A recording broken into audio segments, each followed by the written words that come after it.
You can sport a Toyota when it's a hybrid or an SUV, but never a sports car, because it's got obvious problems. I mean, the G2 SUPRA was great, but their sports cars don't have race wins, no manual transmission, and not a good price.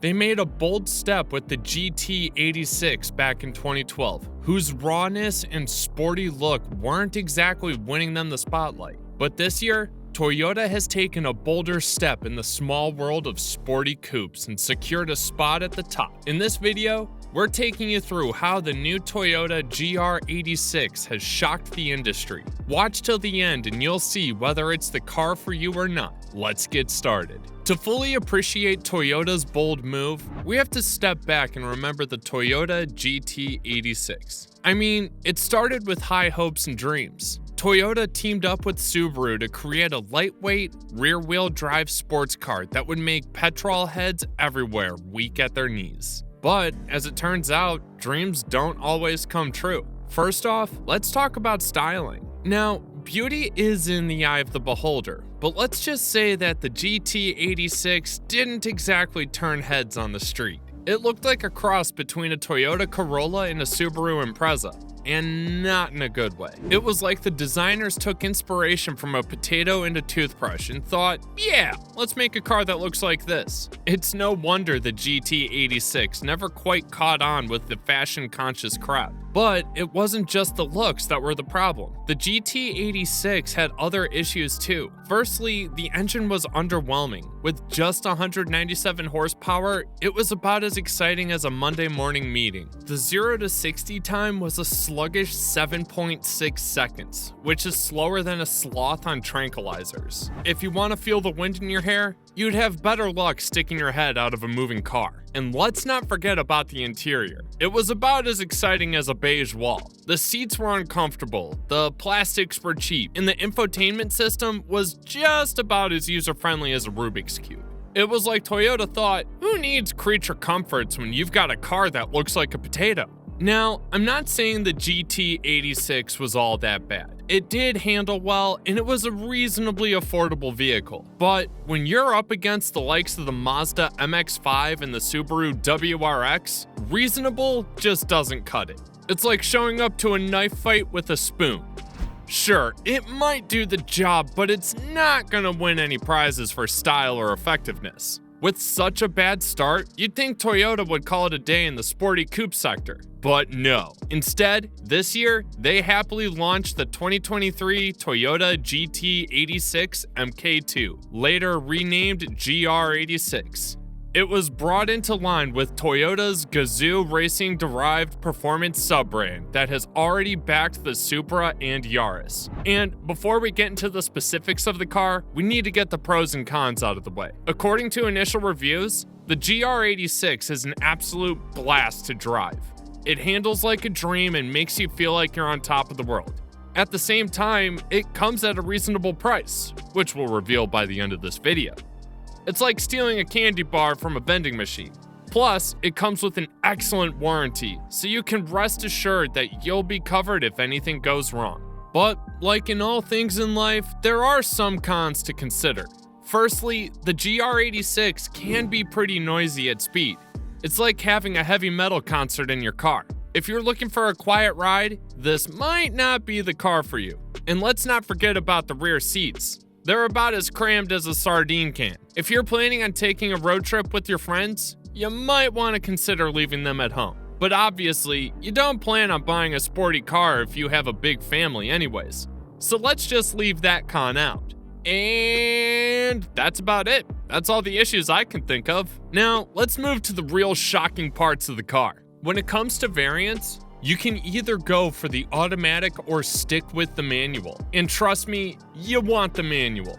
It's like having a magic wand that you can cast spells on the road. You'll feel like a wizard weaving in and out of traffic and taking on curves like a pro. But don't worry, if you go for the manual, you'll still have some options to customize your ride. You can choose between metallic or pearlescent paint to give your car a little bit of personality. And while the GR86 isn't a luxury car by any means, it's still well equipped with features like cruise control, climate control, heated front seats, and adaptive LED lights.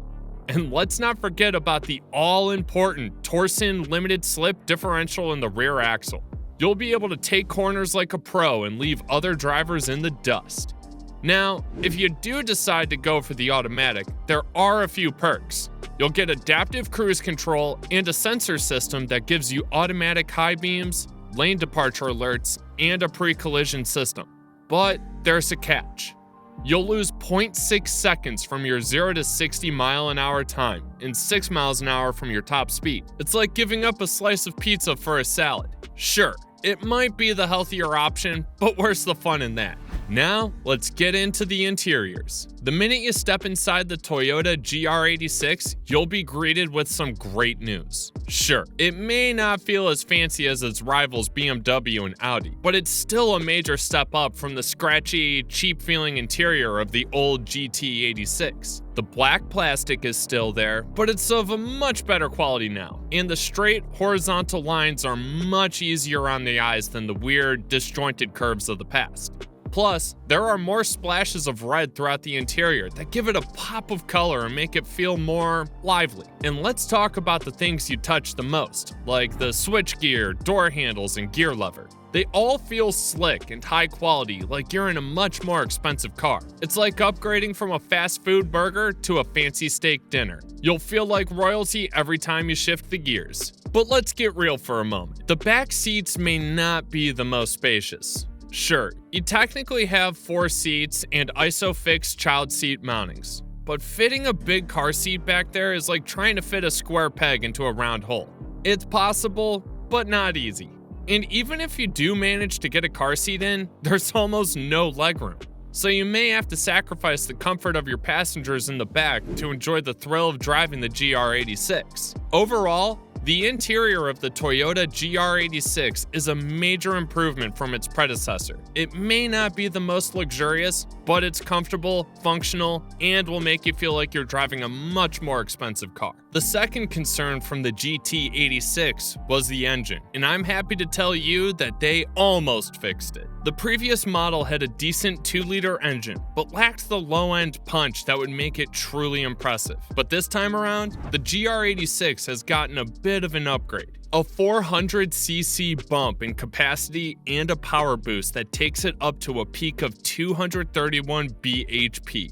Now, it's not gonna win you any drag races against a rocket-propelled car, but the GR86 is certainly brisk off the line and provides a not too shabby kick of torque at the bottom of the rev range. And as you shift up through the gears, the power just keeps on coming. The Boxer engine's sweet warble getting more and more exciting as you go. It's a welcome change from the artificially amplified sounds you get from some of the GR86 rivals. Plus, the engine isn't just good for zipping around town. It's also capable of cruising on the highway without breaking a sweat. You can even accelerate quickly without having to constantly shift gears, making it a real joy to drive. So while the GR86's engine might not be a revelation, it's certainly a worthy upgrade that gives the car the oomph it deserves. Now, we come to the noises. The Toyota GR86 Sports Coupe is not the quietest ride around town. It's the type of car that makes you feel like you're driving inside a guitar's soundbox, with that tiny reverberation of road noise buzzing throughout the body. But hey, this is a sports car, so what do you expect? And compared to other firmly sprung saloons, the GR86 is surprisingly supple, delivering a smooth ride even on the motorway. It may give you a bit of a jolt on larger ruts and imperfections, but find a twisty route and you'll be in for a treat. The GR86 offers a pure and analog driving experience that's hard to match in this day and age, with a response and feel that's almost impossible to find elsewhere. The only car that comes close is the Mazda MX-5 RF, but that's a convertible and a rival in a different league. And there you have it, folks. The Toyota GR86 is an evolution of its predecessor that ticks all the right boxes. With a tacky interior now a thing of the past, a much needed boost in torque, and more responsive steering, It's no wonder that the GR86 is a driver's dream come true. Plus, with a reasonable price tag of, you ready for this? Only $30,000. That's a steal compared to its prestige rivals. The Toyota GR86 has truly shocked the industry, but has it shocked you? Be sure to tell us in the comments below. Thanks for watching.